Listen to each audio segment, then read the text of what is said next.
El tópico que vamos a cubrir ahora tiene que ver con modelos que se llaman modelos de estado-espacio, y esto es probablemente algo, el término por lo menos lo dijimos varias veces en nuestro curso de econometría de series de tiempo, y lo que vamos es finalmente cumplir la promesa respecto a mostrar una generalización de los modelos de series de tiempo que típicamente hemos visto en el curso de econometría, en los cursos de econometría convencionales, y vamos a presentar una manera bastante más poderosa de enfrentar modelación en series de tiempo.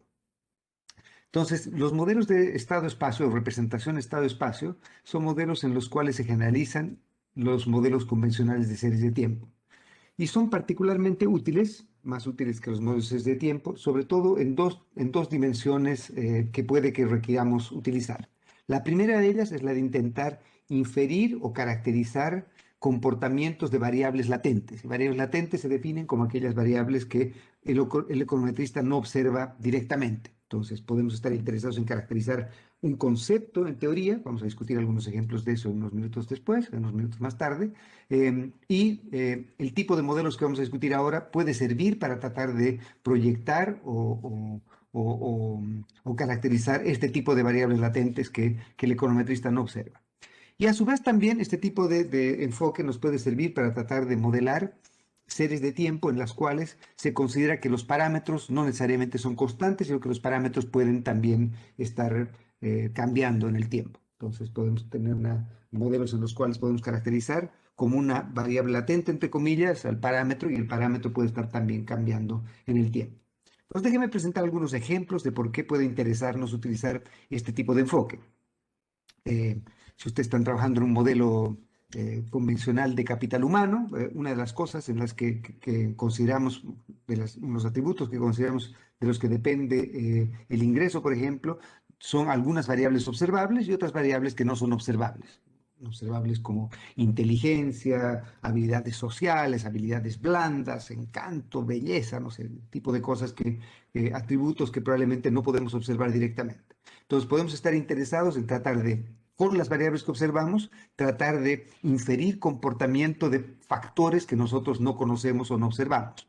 Otra cosa que típicamente ocurre también es que, por ejemplo, el producto, generalmente en funciones de producción convencionales, se asumen que dependen de factores observables, como acumulación de capital, acumulación de utilización del factor trabajo, capacidad, pero también dependen de otras cosas, ¿no es cierto? Entonces, una de las cosas de las que depende típicamente los modelos de macro convencionales es de lo que llamamos la productividad total de factores o Total Factor Productivity, que sería esta cosa mágica, no observable, que nos dice cómo nosotros combinamos distintos factores. Entonces puede ser que tengamos dos economías que tienen exactamente la misma dotación de capital, el mismo empleo, pero una economía produce más que la otra. Y esa producir más que la otra se debe a algún componente no observable. Entonces este componente obviamente puede deberse a atributos no medidos. Puede deberse, por ejemplo, a respeto a la ley, el rule of law, ese tipo de cosas, respecto a derechos de propiedad, libertades económicas, y en un país hay libertades, en otro no. Entonces esperaría todo lo demás igual, que aquel país en el que puede uno más eficientemente combinar insumos, ocurra eso. También puede ocurrir que tenemos dos empresas con exactamente el mismo nivel de capital, exactamente el mismo nivel de empleo, pero una empresa es más productiva que la otra, produce más que la otra. Y es porque tiene un gerente o habilidad empresarial que utiliza más eficientemente los recursos que tiene. Pero no observamos eso, solo observamos capital, trabajo y producto. Entonces podríamos tratar de caracterizar esta otra variable no observable como productividad total de factores. Otro caso en el cual podríamos estar interesados en utilizar este tipo de enfoque es, por ejemplo, cuando estamos intentando proyectar o reproyectar variables que en sí mismas son de interés. Como por ejemplo, queremos evaluar el comportamiento de la tasa natural de desempleo. ¿No es cierto? Entonces, este es un concepto teórico, la tasa natural de desempleo. Hay otro concepto también, el de Not Accelerated Inflation Rate, ¿no es cierto? Que el de la tasa de desempleo que no tiene consecuencias inflacionarias. Entonces, son conceptos teóricos respecto a características que debiese cumplir este tipo de variables. La tasa natural de desempleo es aquella tasa de desempleo compatible con simplemente desempleo friccional, ¿no es cierto? El de salir, estar buscando un ratito, yo qué sé. Otra cosa que podemos estar interesados en proyectar, por ejemplo, sería las expectativas de alguna variable, como por ejemplo la tasa de interés, la tasa de interés real ex ante, que es con la cual los agentes económicos toman decisiones financieras, ¿no es cierto? Nosotros no conocemos el retorno que va a tener ex post una inversión, o por ejemplo, lo que hacemos es simplemente utilizar, tomar decisiones en base a lo que consideramos que vaya a ocurrir. Entonces, esta podría ser una manera de utilizar este tipo de métodos para tratar de proyectar ese tipo de variables. Otra variable que podemos estar interesados en evaluar es, por ejemplo, tenemos comportamientos de observables como inflación efectiva, producto efectivo, etcétera, etcétera, etcétera, y podemos tratar de evaluar cuáles serían el comportamiento de las expectativas de inflación consistentes con el comportamiento de este modelo, dado una estructura, por ejemplo, de una regla de Taylor, etcétera, ¿no es cierto? Otras cosas que podemos estar interesados en computar, por ejemplo, el producto potencial y este tipo de cosas también son variables que en principio no observamos, que tienen un interés o utilidad económica, pero que no utilizamos o que no caracterizamos directamente o que no observamos directamente. Por lo tanto, entonces, variantes de modelos como los que vamos a discutir sirven para no solo tratar de caracterizar procesos en los cuales hay un conjunto de variables que no observamos y que creemos que afectan el comportamiento de ellas mismas, sino que también estas variables latentes pueden ser de interés económico y por lo tanto nos puede interesar también recuperar o intentar proyectar cuáles serían los valores consistentes de estas no observables con aquellos observables que sí tenemos. Y como les decía, también podemos estar interesados en evaluar modelos en los que, por ejemplo, tenemos, yo que sé, estamos tratando de evaluar el pass-through de devaluación e inflación y creemos que el pass-through depende de alguna variable como credibilidad que no observamos y por lo tanto esa variable latente podría ser la que estamos interesados en modelar. O por otro lado, puede ser que este pass-through no sea estático, sino que hay momentos en los cuales el pass-through ha sido más fuerte, momentos en los cuales ha sido más lento, y nos interesa solamente modelar el pass-through sin entender el mecanismo detrás de eso, pero creemos que esto no ha sido constante, por lo tanto, podemos estar interesados en colocar algún tipo de estructura que nos permita recuperar este componente dinámico en este parámetro o en esta variable. ¿Ok? Eso es básicamente lo que, algunas de las razones por las cuales podemos estar interesados en generalizar los modelos convencionales de series de tiempo y utilizar este enfoque de estado-espacio. Entonces, lo que voy a hacer es, en primera instancia, caracterizar los modelos de estado-espacio y después de eso voy a enfocarme en una aplicación muy popular, la más popular de todas, cuando se utiliza el tipo de modelos de estado-espacio, que es utilizar lo que se llaman los filtros de Kalman. Entonces voy a hablar sobre los filtros de Kalman y vamos a presentar los filtros de Kalman junto con, con estos modelos. ¿Ok? Bien. Finalmente, entonces, otra cosa que también vamos a acabar haciendo va a ser presentar métodos numéricos que podemos utilizar para resolver o para estimar este tipo de modelos cuando no haya solución analítica para hacerlo. Vamos a ver que en gran parte de los casos eso va a ocurrir. Van a haber casos en los cuales no va a poder utilizarse métodos analíticos para poder resolver este tipo o estimar este tipo de modelos. Bien, déjame entonces partir con algo de notación y nomenclatura y lo que voy a hacer después es presentarles algunos ejemplos de casos en los cuales ya hemos trabajado con módulos de series de tiempo que hemos hecho en los cursos de series de tiempo y lo que voy a hacer también después es presentarles variantes de modelos en los cuales lo que hemos hecho en econometría de series de tiempo no nos va a servir, contextos más generales. Típicamente los modelos de estado-espacio entonces pueden caracterizarse por dos conjuntos de sistemas de ecuaciones. Un conjunto de ecuaciones que se llaman las ecuaciones de medición o las ecuaciones de señal o las ecuaciones de observación. Y estas ecuaciones de medición, observación o señal nos entregan una ley de movimiento para un conjunto de variables que llamamos como observables o también las podemos llamar como variables endógenas pero observables. ¿Ya? Entonces, un conjunto de variables Y, supongamos que tenemos K variables, que son variables endógenas, observables en nuestro sistema. Observable quiere decir que el econometrista observa estas series, ¿no es cierto? Entonces tenemos crecimiento del consumo, inversión, lo que fuera que son inflación, lo que fuera que son estas variables que son observables y endógenas. que creemos que están determinadas dentro del sistema. Y a su vez, vamos a distinguir dos tipos de variables adicionales. Una variable que vamos a llamar el vector de variables de estado, que van a ser estas variables z, que van a tener dimensiones n por 1, y estas variables de estado pueden o no ser observables. Entonces, acá, por ejemplo, podría estar, como les decía, la expectativa de inflación o la tasa natural de desempleo, o podría ser otro conjunto de variables que son variables de estado, que no son variables endógenas, de las cuales depende la variable x. Vamos a mostrar algunas de ellas también, ¿ok? Y final, pero estas variables van a ser variables de estado y generalmente no observables.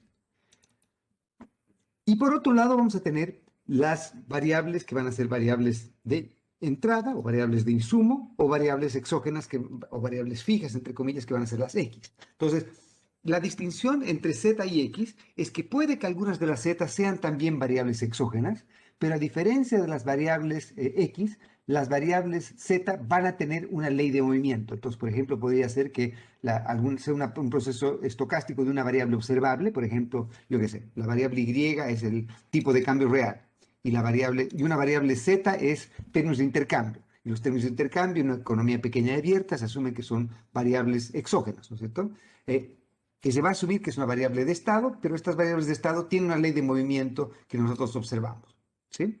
Puede haber otro caso en el cual sea una variable z que no observamos y que tenga una ley de movimiento que vamos a postular, pero que directamente no observamos. Entonces, finalmente, la distinción entre x y z parecería ser un poco arbitraria, un poco artificial en algunos casos, pero en general no lo es. Las x van a ser variables que son exógenas y que no tienen leyes de movimiento. Entonces, son variables que tienen una secuencia dada, pero que no tienen leyes de movimiento. Un ejemplo de una variable exógena en este caso, por ejemplo, podrían ser constantes o dummies trimestrales o cosas de esas que vamos a presentar en unos minutos más, ¿ok?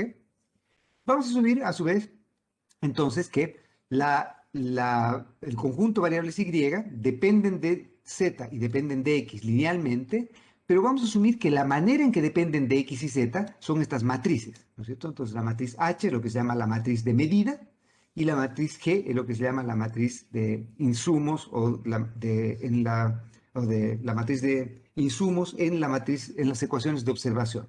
Y como ven acá, sin perder generalidad, estamos asumiendo por ahora que estas G y que estas H pueden depender del tiempo, es decir, pueden no ser constantes. Entonces puede ser que Y dependa de Z y que el efecto que Z tiene sobre Y cambie en el tiempo. Y obviamente también el efecto que X tiene sobre Y puede cambiar en el tiempo. En muchos casos vamos a ver casos en los cuales H y G van a ser matrices constantes y por lo tanto no van a cambiar en el tiempo.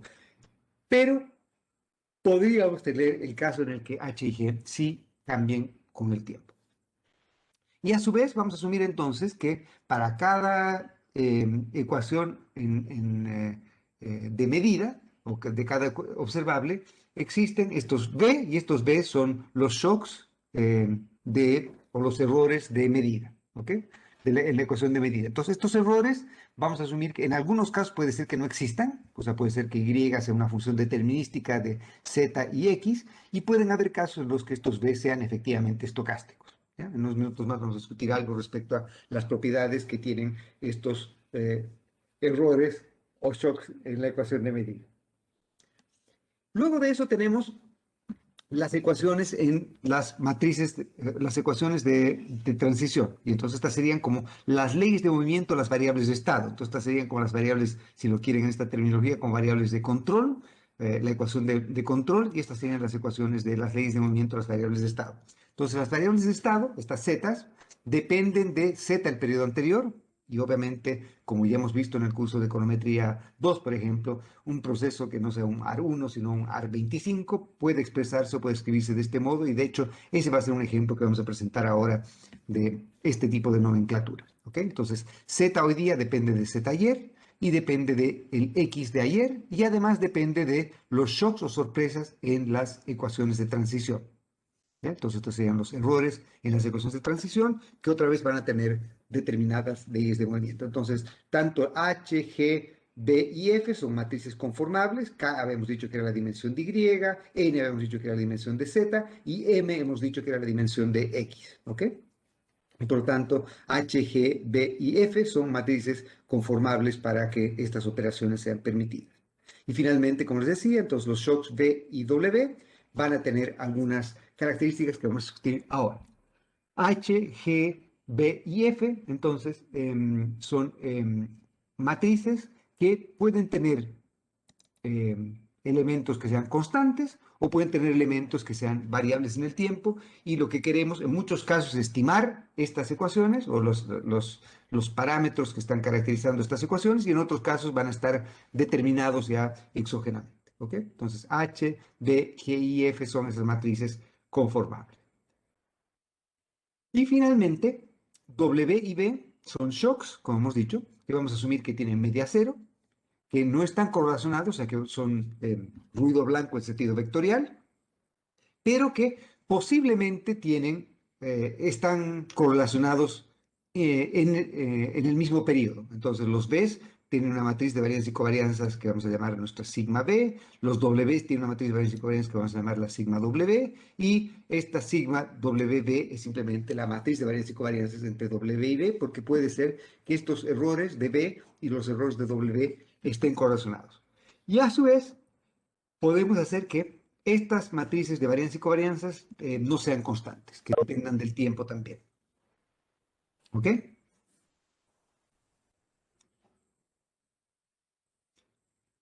Bien, entonces,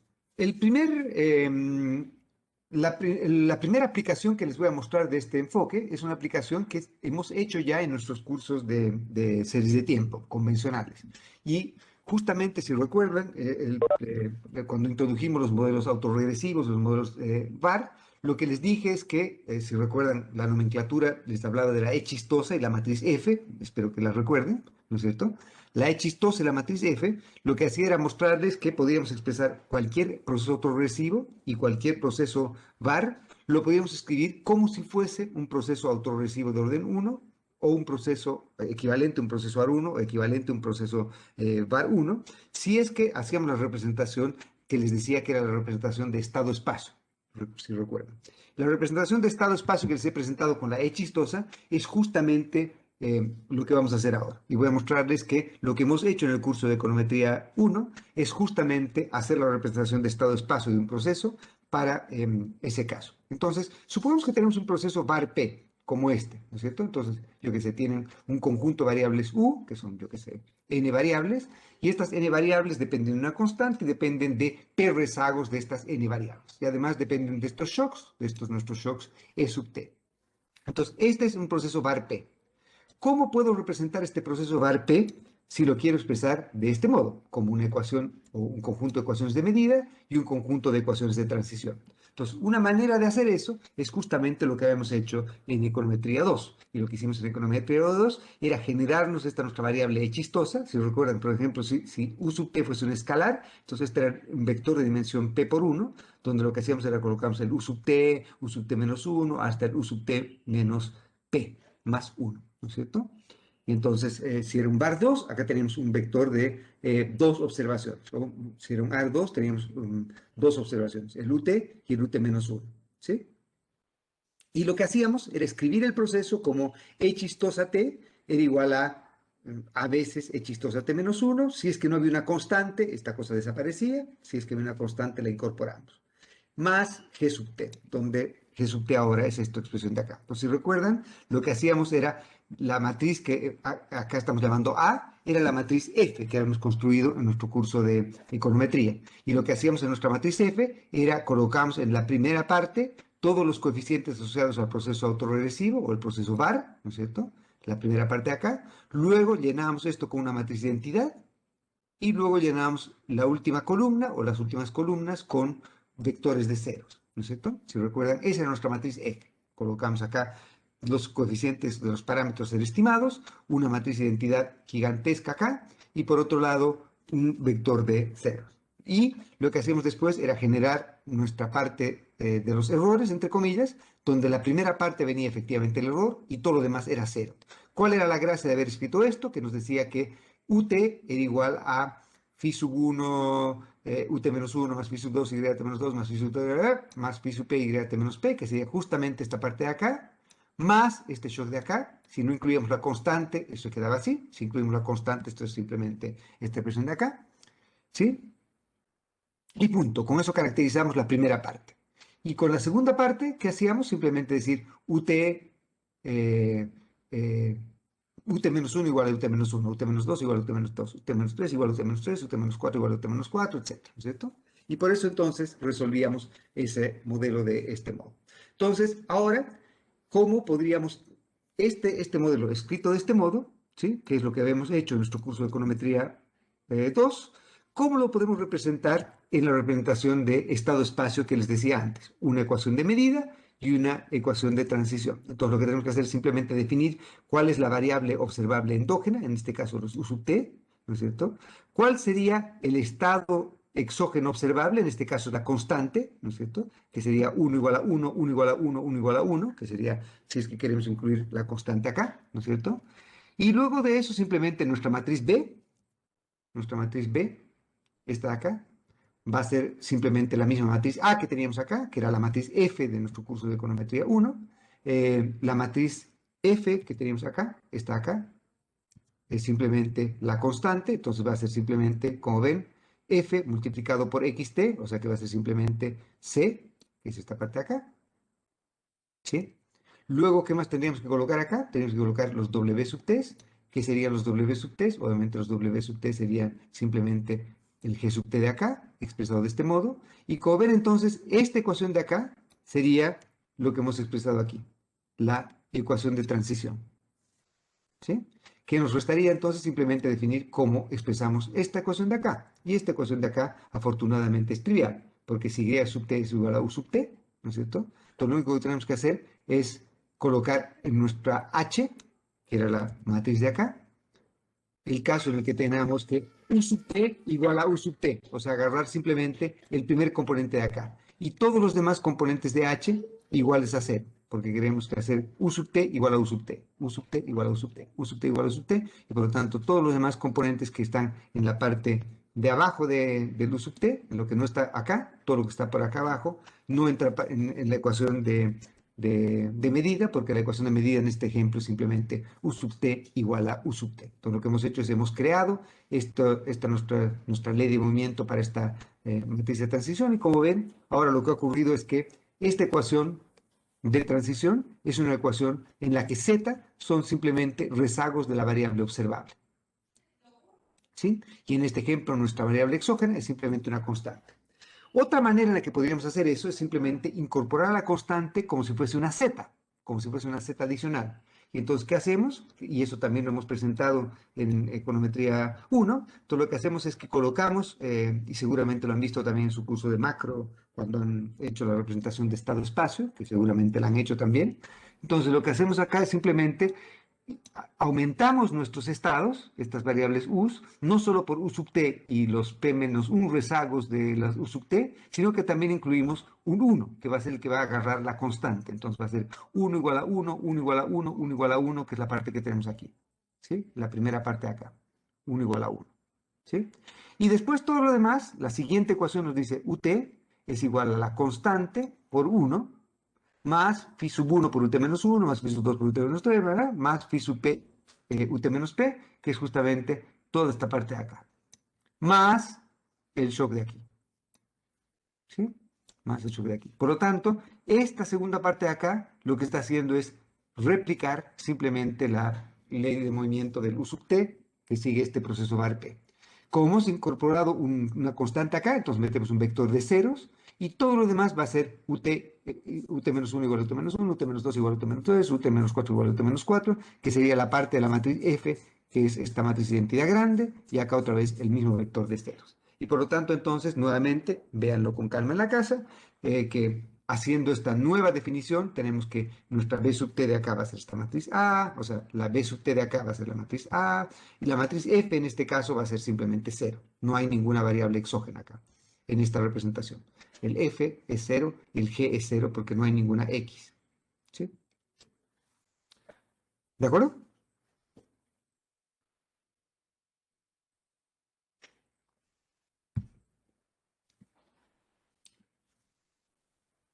¿Todos de acuerdo?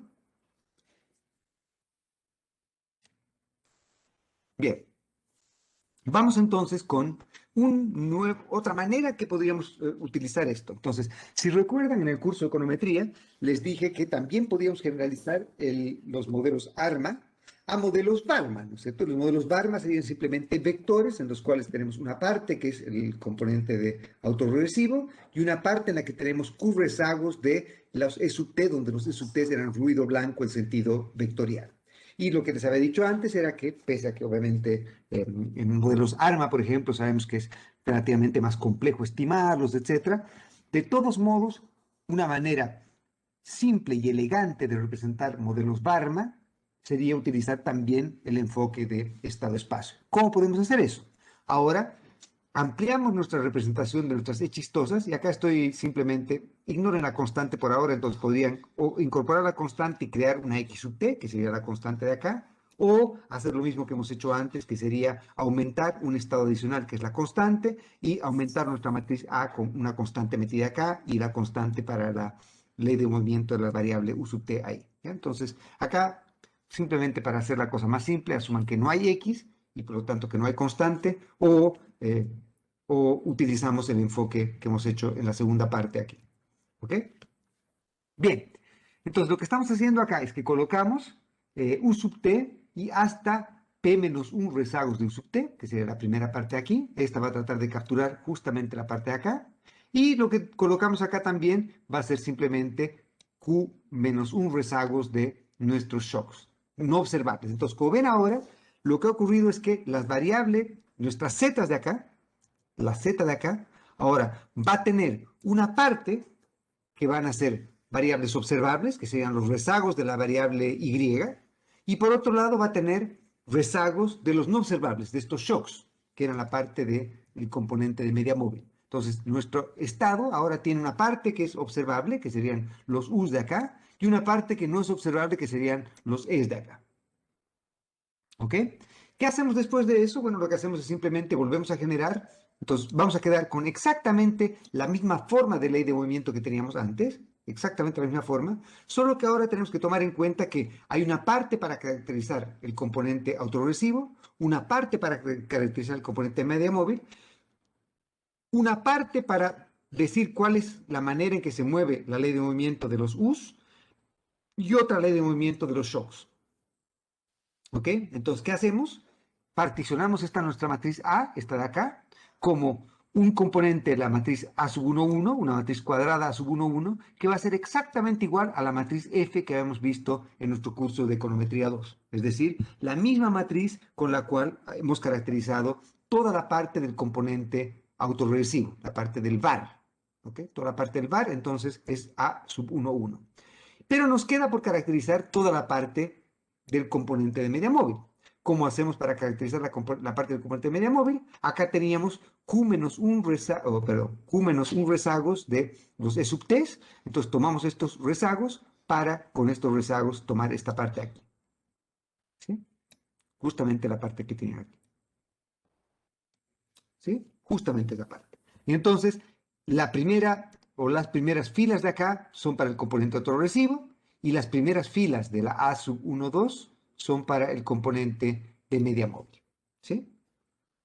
¿Qué nos faltaría? Obviamente nos faltaría para la primera parte de las ecuaciones el shock, que sería E sub t de acá. ¿Sí? Entonces acá hemos colocado los Q rezagos de la variable asociados con los coeficientes del componente de media móvil y el shock contemporáneo, que sería este nuestro E sub t de aquí. ¿De acuerdo?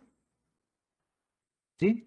Y por lo tanto, entonces, acá tenemos toda la parte que está, las primeras partes de acá, de la matriz A de acá, están A sub 1, 1 y A sub 1, 2, están caracterizando todo el componente de la parte autorregresiva y de media móvil.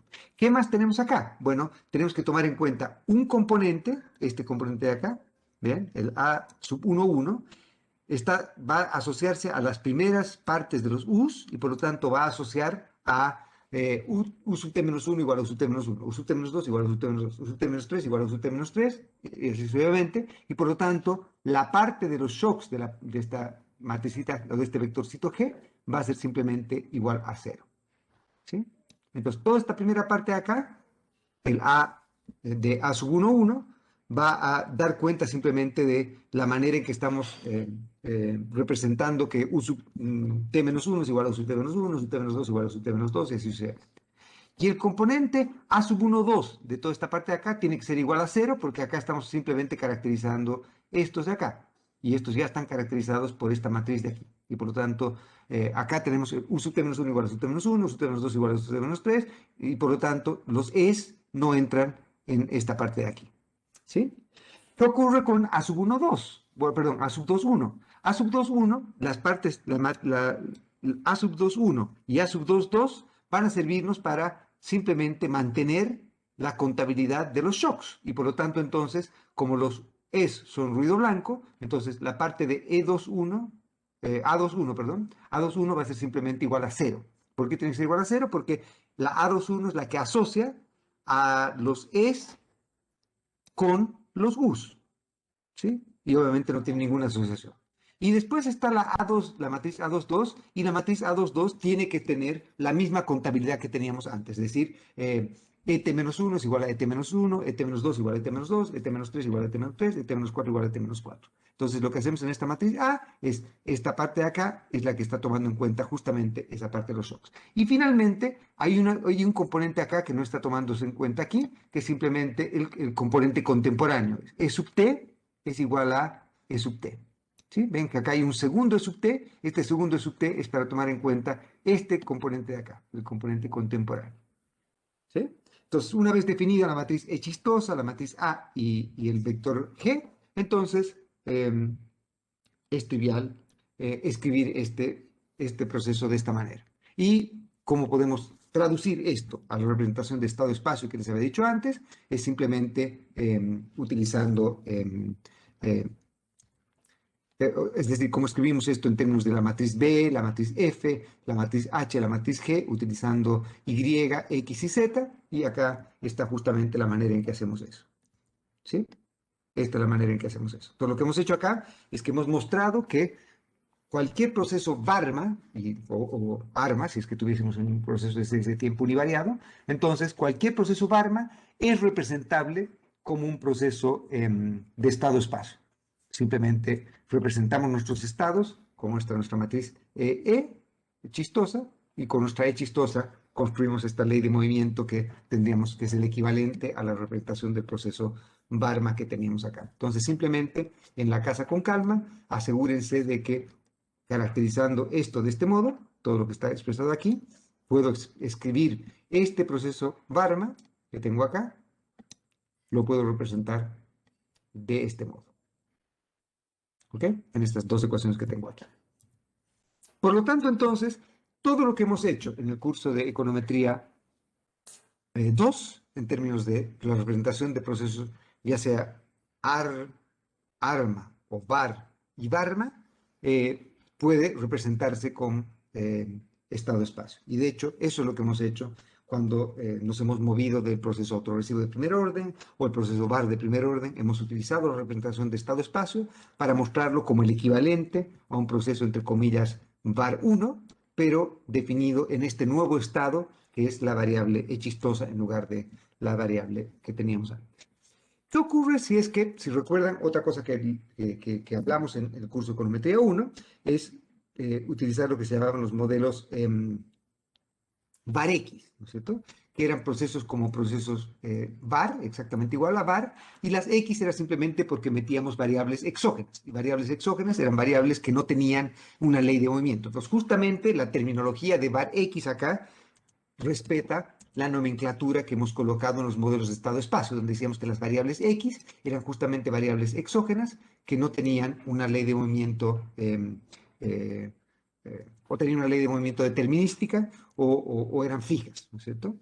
Y entonces nosotros podríamos colocar, por ejemplo, un conjunto de variables, estas variables D podrían ser variables exógenas, podríamos colocar P rezagos de estas variables exógenas que no tienen una ley de movimiento fija, entonces no necesitamos describir el comportamiento de estas variables. Si necesitamos describir el comportamiento de estas variables y tuviesen una ley de movimiento, entonces estas no serían variables X de esta nomenclatura, sino serían variables Z, porque podemos escribirlas de este modo. ¿sí? Entonces, las variables z o las variables x, a diferencia de las variables z, son variables que no requieren de una ley de movimiento porque son simplemente secuencias de constantes o secuencias fijas. ¿Ok? Y entonces, lo que podemos hacer ahora es simplemente representar exactamente igual que hemos hecho antes, solo que ahora lo que vamos a hacer es caracterizar nuevamente nuestras hechizos ahora, la vamos a ampliar no solamente para las variables que tenemos acá, sino también la ampliamos con los p rezagos de estas x. Esto es obviamente si es que hay, o perdón, s rezagos de estas x. ¿Qué ocurría si es que, por ejemplo, todos estos componentes no están? Entonces simplemente es una x que es constante. Entonces esa x que es constante no va a tener una ley de movimiento. Pero si es que tenemos que metemos rezagos de estas x, entonces lo que hace toda esta parte de acá es lo mismo que hemos hecho siempre toda la vida. El dt-1 igual a dt-1, dt-2 igual a dt-2, dt-3 igual a dt-3, o lo que es lo mismo, ya lo hemos hecho acá cuando, por ejemplo, hemos excluido la constante de acá y hemos ampliado nuestros estados para hacer 1 igual a 1, 1 igual a 1, 1 igual a 1, y hemos incorporado esa constante, la hemos incorporado como un estado adicional y por lo tanto que requería una ley de movimiento o una ecuación de transición para esa variable de estado. ¿Ok? Y entonces hacemos exactamente lo mismo que habíamos dicho antes. Entonces tenemos nuestros u's, los p rezagos de nuestros u's, o p menos 1 rezagos de nuestros u's, además del u contemporáneo. Y tenemos el d sub t y s menos 1 rezagos del d sub t. Obviamente acá colocamos hasta un rezago menos de esta parte de acá, porque recuerden que lo que queremos es caracterizar la variable el próximo periodo. ¿Sí? Recuerden que lo que tenemos es el z el próximo periodo, va a ser función del z en el periodo t. Entonces justamente eso es lo que vamos a hacer acá. Bien, ¿qué hacemos después de eso? Bueno, lo mismo que hemos hecho antes y ahora lo que hacen estos nuestros amigos ¿ves? Es jugar el mismo rol que jugaban los shocks en el componente de media móvil que teníamos antes. Entonces ahora en el A sub 1, 2 colocamos todas las matricitas correspondientes a los rezagos de esta parte de acá y obviamente tomamos en cuenta que hay un B sub 0 que está asociado a la variable contemporánea, que sería la parte que tenemos aquí. ¿De acuerdo? Y con eso entonces hemos llegado a caracterizar exactamente esto mismo de acá, hemos incorporado un nuevo shock, etc. Exactamente igual que lo que teníamos antes, que lo que teníamos en las expresiones anteriores. ¿Bien? Y con eso entonces podemos caracterizar este proceso de este modo y caracterizando el proceso de este modo tenemos justamente la misma representación de la ecuación de transición que había discutido hace unos minutos, esta expresión que tenemos acá. Entonces, nuevamente, con calma en casa, asegúrense de verificar que han entendido bien cómo construir la matriz A, cómo construir A sub 1, 1, A sub 1, 2, etc. Y que pueden representar imponiendo estas restricciones respecto a cómo es A, perdón, cómo es B, cómo es F, cómo es G y cómo es H, van a llegar a representar este proceso de acá con esta nomenclatura de acá. ¿Ok? Y por lo tanto, entonces, nuevamente, no solo los modelos VAR ni los modelos Varma, sino también los modelos VAR-X son representables de este modo. Obviamente también podríamos generalizar esto para modelos Varma-X, entre comillas, ¿no es cierto? Que sería otra manera en la que podríamos utilizar este tipo de modelos. ¿Bien?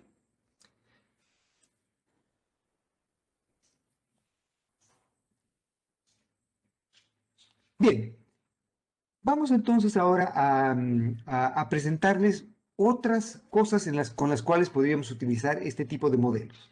¿Ya? Voy a presentarles entonces algunos casos especiales en los cuales podríamos traducir lo que hemos hecho ahora a un modelo de este tipo. Entonces, quiero que evaluemos lo siguiente. Supongamos que tenemos realizaciones trimestrales de una determinada serie. Entonces, por ejemplo, el crecimiento del consumo en el primer trimestre, consumo en el segundo, consumo en el tercero, consumo en el cuarto. Entonces, esta n sub t es un vector donde están las observaciones, por ejemplo, trimestrales de una determinada serie. ¿Ok? Entonces, claro, asumamos a su vez que em, cómo se determina la serie hoy día, cómo se determina la serie hoy día, depende de, yo qué sé, P rezagos de la serie en periodos anteriores. ¿Ok? Entonces tenemos un proceso como var P acá. Pero la gracia de esto es que, bueno, entonces acá simplemente estoy haciendo exactamente lo mismo que hemos hecho antes, ¿no es cierto? Representar este var P del modo que hemos hecho toda la vida. Nuestra matriz Z, que sería el componente, el E chistosa de toda la vida, va a tener n sub t y hasta p menos 1 rezagos de esta nu, ¿no es cierto? Acá tenemos la parte que nos caracteriza el componente el var, ¿no es cierto? En la primera parte de acá. Y acá tenemos las identidades, que nos dice que nu sub 1 t igual a, etcétera, nu sub t menos 1 igual a nu sub t menos 1, nu sub t menos 2 igual a nu sub t menos 2, etcétera. Y con eso entonces tenemos esta parte de aquí, ¿ok? Con eso estamos caracterizando este proceso. Ahora, ¿por qué esto hasta ahora no he dicho nada? He dicho simplemente representar esto, es decir, supongamos que tenemos series trimestrales, supongamos que las series trimestrales siguen un proceso var-P, por decir algo, ¿ok? Pero ahora supongan que nosotros no observamos las series en alta frecuencia, sino las observamos en una frecuencia más baja. En lugar de observar series trimestrales, por ejemplo, observamos series anuales.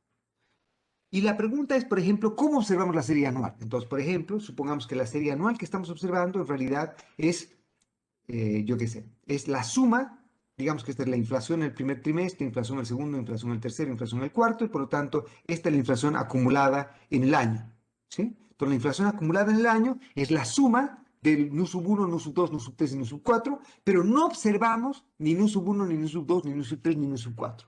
Solo observamos la inflación anual, pero sabemos que la inflación anual tiene componentes trimestrales que no observamos.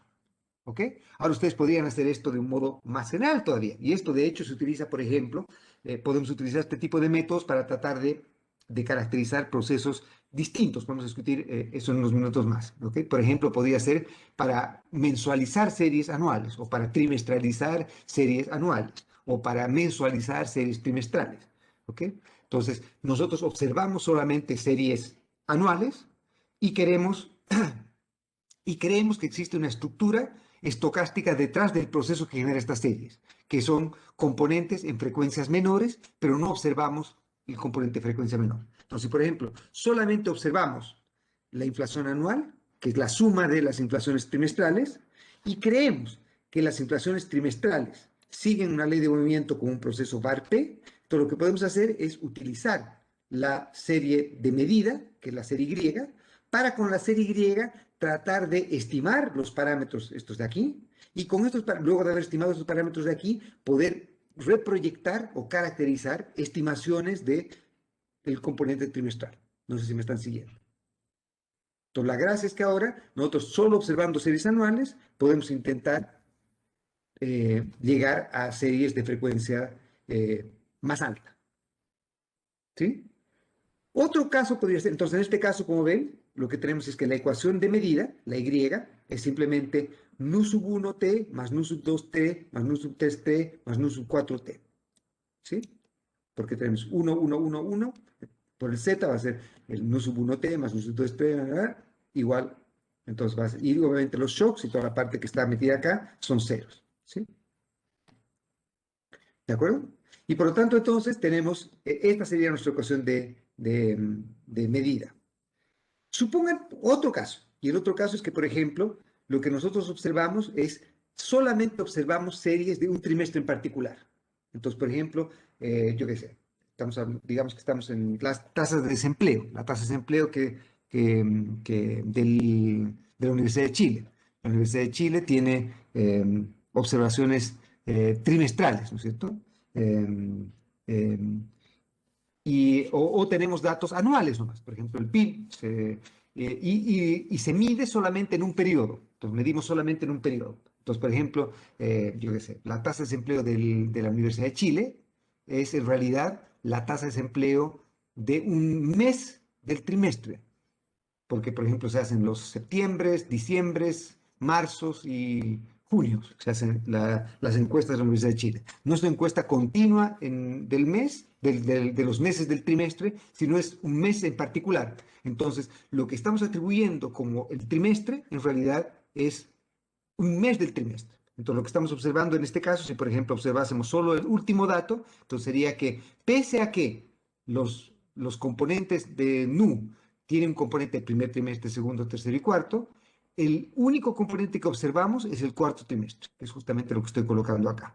¿De acuerdo? Entonces no observamos primero, segundo y tercero. Sabemos que primer, segundo y tercer trimestre son determinados por el cuarto y el cuarto es determinado por el primero, segundo y tercero, porque tenemos acá un proceso VAR para todo esto de aquí, pero no observamos todos los componentes, solo observamos parte de los componentes. Entonces, como ven, acá tenemos una manera con la cual nosotros podemos intentar recuperar artificialmente proyecciones o reproyecciones de variables no observables.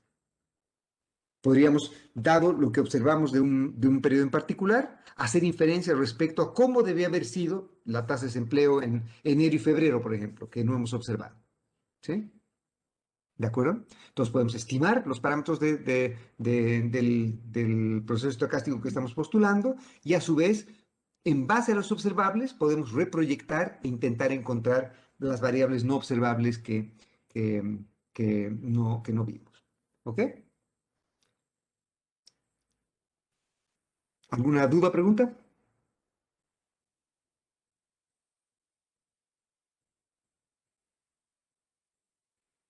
Muy bien. Vamos entonces ahora con un último componente de casos especiales que me gustaría conversar. Y esta es hay un señor que se llama Harvey, y Harvey colocó este mote o nombre a esta manera de caracterizar procesos de series de tiempo, lo llama series de tiempo estructurales. No me gusta mucho el nombre otra vez, porque el nombre parecería eh, indicar que estamos recuperando estructura. Estructura, desde mi punto de vista, por lo menos, debiese tener fundamentación económica, y acá no hay fundamentación económica. Simplemente lo que hace Harvey es una descomposición de una serie cualquiera, y la descomposición de la serie cualquiera la trata de descomponer en distintos tipos de componentes. ¿Ok? Y entonces, lo que hace básicamente nuestro amigo Harvey, es decir, y esto probablemente lo hemos conversado en algún momento cuando hemos discutido series de tiempo, es que una serie de tiempo cualquiera típicamente tiene cuatro componentes. Un componente que es el componente tendencial, un componente que es el componente cíclico, un componente que es el componente estacional y un componente que es el componente irregular no predecible. ¿Ok? Entonces acá, simplemente por hacer la cosa más simple, lo que vamos a hacer es simplemente presentar un modelo en el cual tenemos una serie U, ¿sí? Y la serie U va a tener un componente que vamos a llamar el componente tendencial, un componente que vamos a llamar el componente estacional, podría también tener un componente cíclico, vamos a discutir cómo podríamos colocar eso también, y un componente irregular que vamos a asumir que en este caso es un ruido blanco, ¿no es cierto? ¿Ok? Entonces, ¿cuál es la idea? La idea acá es tratar de decir cómo podemos caracterizar una serie Y o descomponer la serie Y en estos componentes cuando lo único que observamos es Y. No sabemos qué parte es componente tendencial, qué parte es componente estacional, qué parte es componente cíclico y qué parte es componente irregular. Entonces, yo qué sé, podríamos, por ejemplo, observando la serie de PIB, con el componente tendencial, tratar de llamar eso nuestro PIB de tendencia o PIB o yo qué sé, el PIB potencial, en realidad no sería potencial, pero bueno, pero yo qué sé, más o menos podríamos tratar de llamarlo así. ¿Ok? Y tenemos el componente estacional y tenemos el componente irregular. Entonces, ¿cuál es la idea ahora? La idea ahora es que vamos a tratar de incorporar dentro del componente, el componente tendencial podría ser un componente tendencial como el que hemos visto siempre en nuestro curso de econometría, como una tendencia determinística, o podría ser un componente tendencial que va cambiando en el tiempo. Entonces, podríamos tener tendencias que aproximan tendencias lineales locales. Y una manera de hacer eso es colocar como que el componente tendencial siga un componente estocástico, es decir, que la tendencia no sea determinística, sino que la tendencia sea estocástica. Y acá vean que lo que estoy haciendo es simplemente asumir que la tendencia es, si ven, si yo les dijese que la mu es una serie Y y yo les presento esta ley de movimiento, olvídense por un momento este componente de acá, ustedes me dirían, esto de acá es simplemente un random walk, ¿no es cierto? ¿Sí? Mu t depende de mu t menos uno más un shock. ¿Ya? Lo que estoy haciendo es que dependa de esto, y si recuerdan cuando colocaba este B, sería como mi drift, ¿se acuerdan? si es que el b fuese una constante, este beta sería simplemente como el drift, la deriva hacia donde va el random walk. Y ese b sería como la tendencia, si recuerdan, en un random walk con tendencia o con deriva, esa constante, entre comillas, es lo que nos dice la deriva. Lo que estamos haciendo ahora es modelar la deriva como si la deriva fuese también un random walk.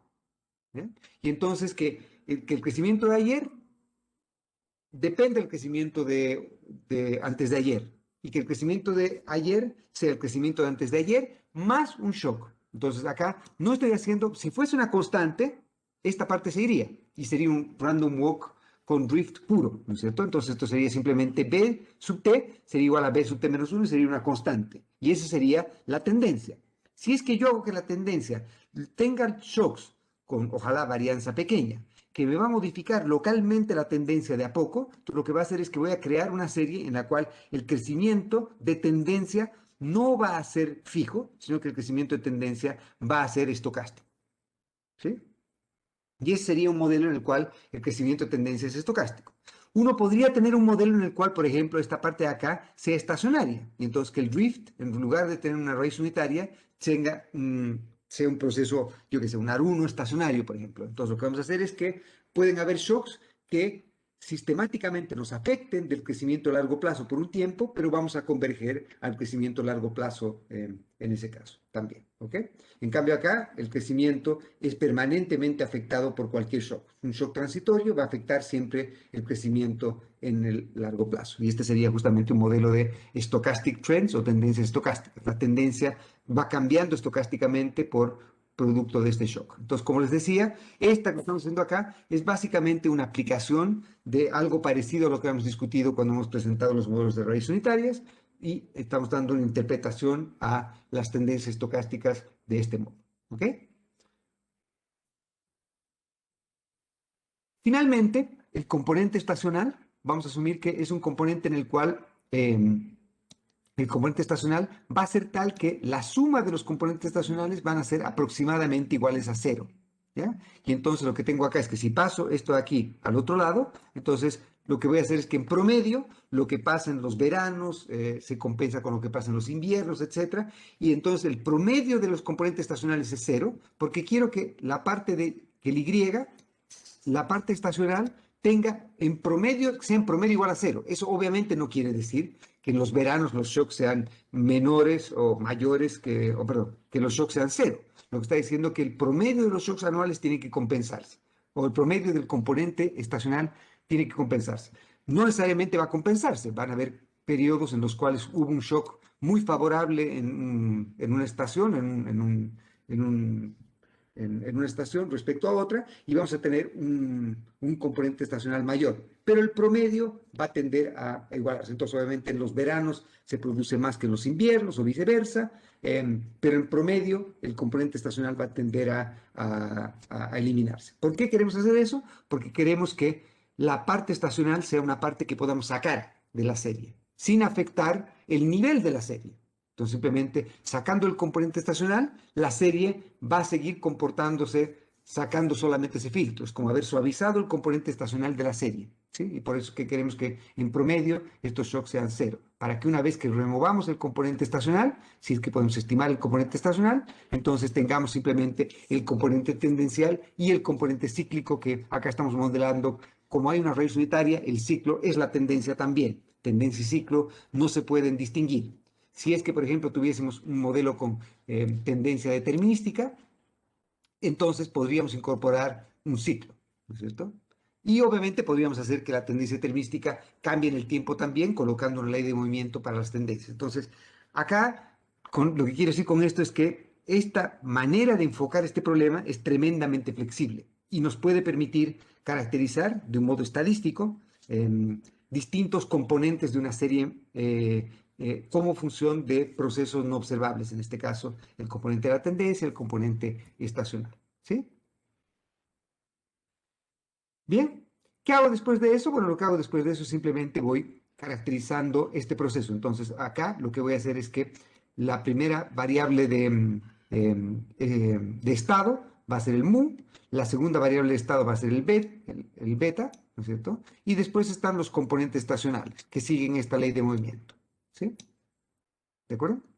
Y por lo tanto, entonces, lo que hago ahora es simplemente caracterizar a la serie Z de este modo, ¿sí? Y la ecuación de medida me dice simplemente que la serie va a ser simplemente igual a mu sub t más gamma sub t más el shock, ¿sí? Que es esta ecuación de acá.